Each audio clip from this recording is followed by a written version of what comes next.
Assalomu alaykum aziz yurtdoshlar, hurmatli obunachilar. Biz Urganch shahar markazida Mirka filialida 4 qavatli domimizning 4-qavatida 2 xona oboydan chiqib turibdi ekan.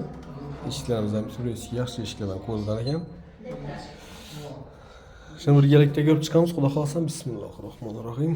Koridorimiz yana oboydan chiqib turibdi.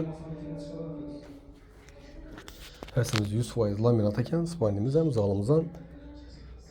Bir anda sanuzel, bir anda şimdi bir meslet koyuptular.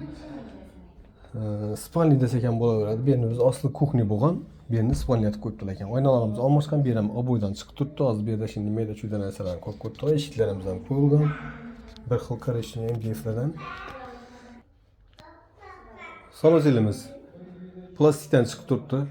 Vannamiz, unitazimiz, umumanlikimiz qo'yilgan. Sochiklarimiz ham korupli içinde gizlengen. Eshiklarimiz yine korishli eshik ekan. Birimiz zal, lustramiz bor ekan, televizorimiz yetadi. Bu yerda ko'rib turgan jihozlarimiz yetadi ekan, kelishsangizlar qoladi ekan. Endi g'olib hali shuning mayda chuyda narsalar. Bu yerimiz kuxni, balkon bo'lgan, bu yerni kuxni etganlar. Ya'ni kuxnini bir spalni qilib qo'yibdilar. Gaz plitamiz yine shu yerda joylashgan. Kuxni mebelimiz ham qoladi bu yerda. Ishkalarimiz bu yerda ko'rib turgan 100% narsalarimiz qoladi. Xolodilnikdan tashqari bu yerda yana shunday eshik bekli qo'yibdilar ekan. Bu yonimizda oynasi plastik akbar ramlarından. Bu yerimizda mana ko'rib turganlaringizdek oboydan chiqib turibdi. Eshiklarimiz korishli bir xil eshikdan olingan. Bu yerimiz spalni. Bu yerimizda ham shunday temniy bir chiroyli oboy urilgan.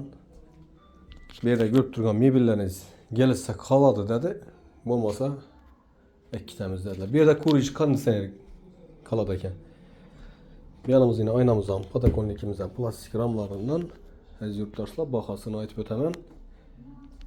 315 milyon so'm salgina kelishib beriladi ekan. Kimda kim qiziqadigan bo'lsa ekrandagi nomerlarga murojaat etaverasizlar. Keyingi roliklar sog'lom bo'ling, ishlaysiz. Zahmat.